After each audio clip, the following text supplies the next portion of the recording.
Americans less safe right now because of President Obama's philosophy?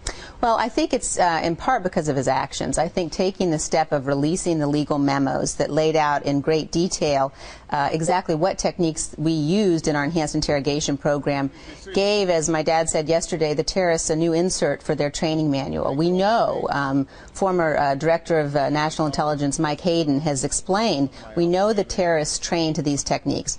So it's one thing to say we're not going to do them anymore, which as a policy, of course, is the president's right to do, but then to take the step and say we're releasing all of this information, I think very clearly makes us less safe. It takes a tool out of the toolbox for every former president. Mr. O'Donnell, is the president's instinct to play nice putting us at risk?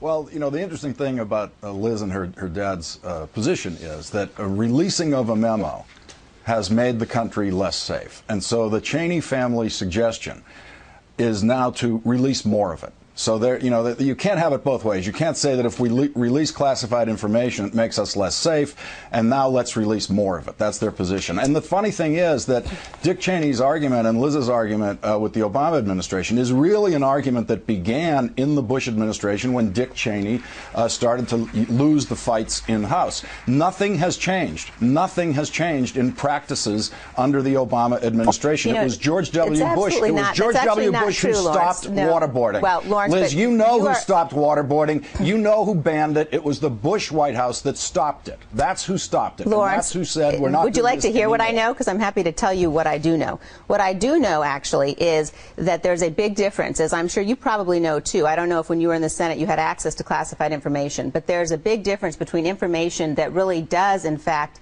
compromise sources and methods, which is the information that was in the legal memos that were released, which is why you had 4 former CIA directors and the current CIA director ask the president, please don't release this information. The point that my dad has made is now that that information's out there, now that we have said to the terrorists, here's how we are going to interrogate, here's how we used to interrogate, we won't be able to do it anymore. The American people. All of it was known. Lawrence, let me finish my point. Hold on, Lawrence. Hold on. Let me finish my point. Let me finish my point. Liz, you didn't let me finish, so we'll play it your way. Go ahead. Let me finish my point. Thank you.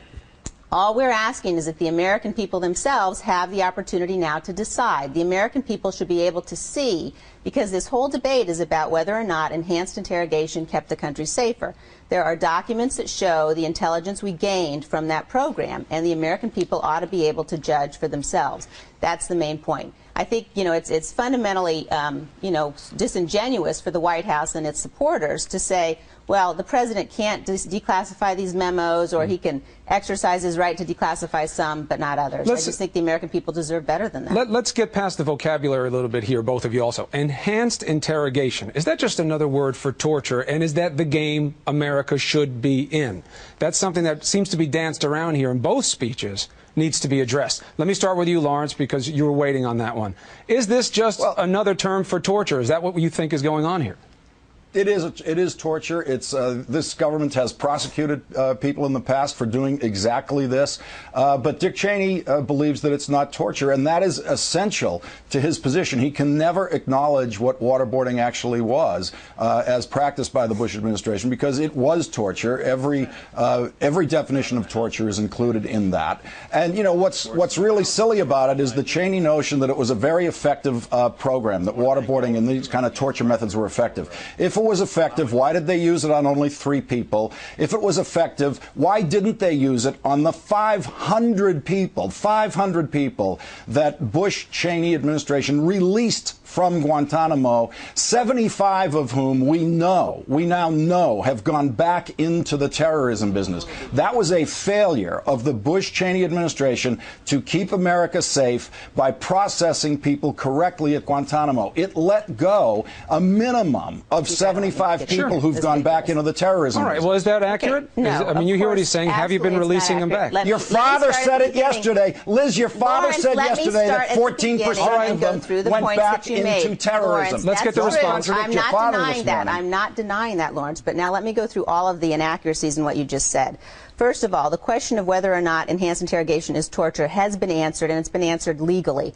And it's not that Cheney or President Bush or anybody else believed it to be torture. The Justice Department of the United States. Lawrence, I let you go. No, waterboarding is not torture. Lawrence, are you going to let me answer here? Great. Waterboarding is not torture. It's a very, and you ought to go, I would refer you to Attorney General Holder's Why testimony. has this country prosecuted people for waterboarding? Lawrence, why did we do that? Because they did a number of other things in addition to waterboarding. But let me go through the points that you made.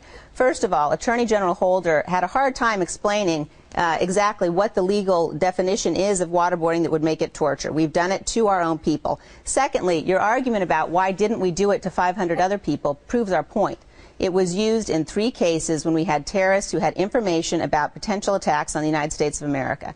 So the notion that somehow, you know, we should have waterboarded everybody, I'm surprised that that's the position you've taken this morning. I don't think we should have waterboarded anyone because it does not work, and there is zero evidence that it works. Hold on, absolutely zero evidence. This you need point, to let we me got to finish wrap the this. point. Go ahead. There's zero evidence that we have seen. There is evidence that we haven't seen. The White House won't let us see. 14% of the people who were released from Guantanamo already have returned to the fight, and that's exactly released why by the Bush-Cheney and that's exactly why it's so dangerous for the Obama administration to say it's going to close Guantanamo and bring those people to the United States. All right, Liz, Lawrence, thank you very much. I'm cutting you both off so it's fair because we got to wrap this, but it's a very great discussion for us to be having. Important. The idea that we're having it at all raises security issues. Should we even be discussing this in public, having the president and former vice president? It should be noted that Lawrence thinks we should have waterboarded 500 people at Guantanamo. I think that's I did not say that. I asked why your father didn't waterboard more people to keep America safe. I told you the answer if to that. waterboarding keeps America getting safe, me yelled at why now. didn't they do it to more people? Limited instances where we had to protect Liz, thank you very much. Lawrence O'Donnell, Liz Cheney, thank you very much to both of you.